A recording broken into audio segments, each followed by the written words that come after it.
What you see here is the claw, a large metal structure located in the red forest area of the Chernobyl exclusion zone. This equipment was used in cleanup and containment efforts following the Chernobyl disaster. Despite its notoriety, the claw acts as a reminder of the ongoing risks posed by the disaster and continuing efforts to address its legacy. It was used to remove radioactive graphite emitting 20,000 roentgen per hour from the roof of reactor number 3. It's still dangerous even today.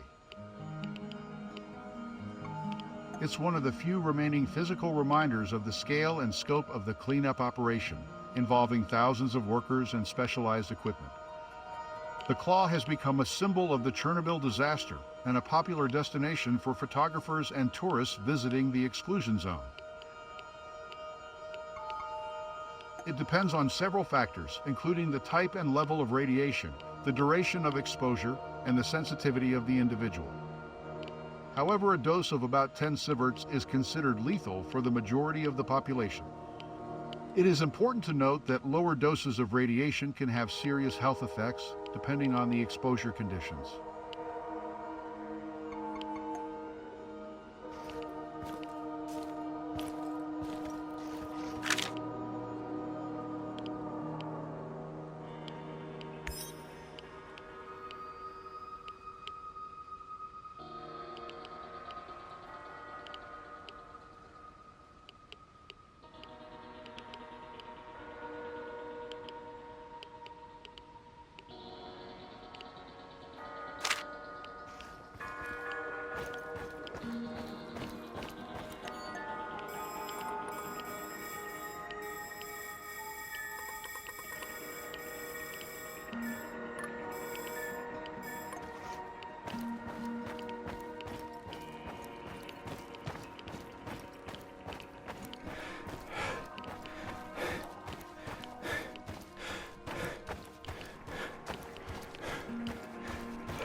Stalker is a term used to describe individuals who venture into the exclusion zone around the Chernobyl disaster site. They do so for various reasons, such as taking photographs and collecting information, or simply for the thrill of exploring a forbidden and abandoned place. Despite the danger posed by radiation, many people still visit the exclusion zone and engage in these activities. Remember that entering the exclusion zone without proper protective gear and authorization is illegal and can be highly dangerous to one's health. The name derives from the 1979 science fiction novel and subsequent movie Roadside Picnic by Russian authors Arkady and Boris Strugatsky. In the book, the term stalker refers to individuals who venture into a restricted zone created by aliens to scavenge valuable artifacts. The term Chernobyl stalkers is an analogy describing individuals scavenging for valuables or exploring within the Chernobyl exclusion zone. Estimates vary widely, but some sources suggest that a few thousand people visit the exclusion zone each year. The majority are tourists seeking to explore the abandoned city of Pripyat and the surrounding area. However, these numbers are difficult to verify, as many visitors enter the zone illegally and without proper authorization.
Did you know aircraft were used not only to assist in the liquidation of the disaster site, but also for cloud seeding?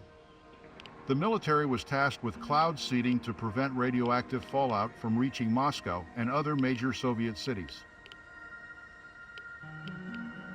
Cloud seeding is a process of introducing materials into clouds to generate rain or snowfall. Cloud seeding increases precipitation in specific areas by adding particles with additional nuclei around which water can condense. The most common method of cloud seeding involves dropping chemicals, such as silver iodide, into clouds from an aircraft. 216 pilots undertook risky flights near the still-burning power plant, firing silver iodide-filled projectiles into the radioactive clouds within a 10-kilometer radius of Chernobyl. They then chased the dangerous clouds away, up to 100 kilometers, into the skies over Belarusian cities like Modulo, Norulia, Gomel, Koiniki, and Brehin.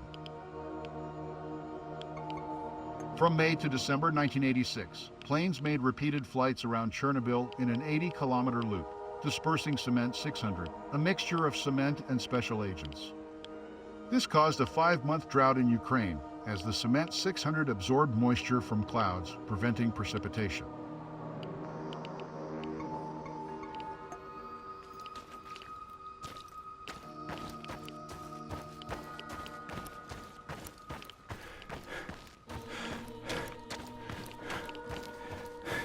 Did you know that following the Chernobyl disaster, the Soviet military conducted a large-scale culling of domestic and wild animals in the affected areas.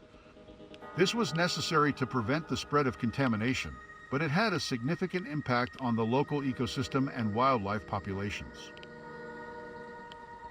The exact number of animals killed during the culling is unknown, but it is estimated to be in the tens of thousands.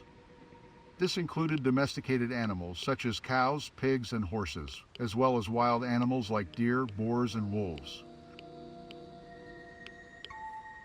Sadly, yes, the only option was to reduce the risk of radioactive contamination of the food supply. Minimizing the exposure of humans and other animals to radioactive materials was also an important goal. Some dogs and cats escaped into the woods in 1986. Their descendants are still living in the zone today, despite the radiation. Volunteers and welfare organizations feed and monitor them.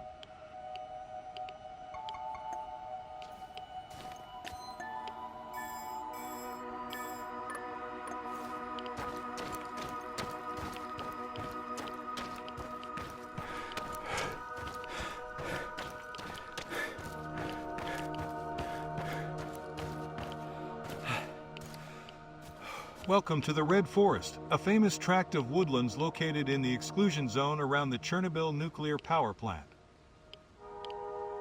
The forest earned its name due to the red color of the pine trees that succumbed to intense radiation following the nuclear accident in 1986. The Red Forest is still considered one of the most radioactive places on Earth. Its trees had to be buried to prevent the further spread of radioactive contamination. The forest's soil, water, and air are also irradiated.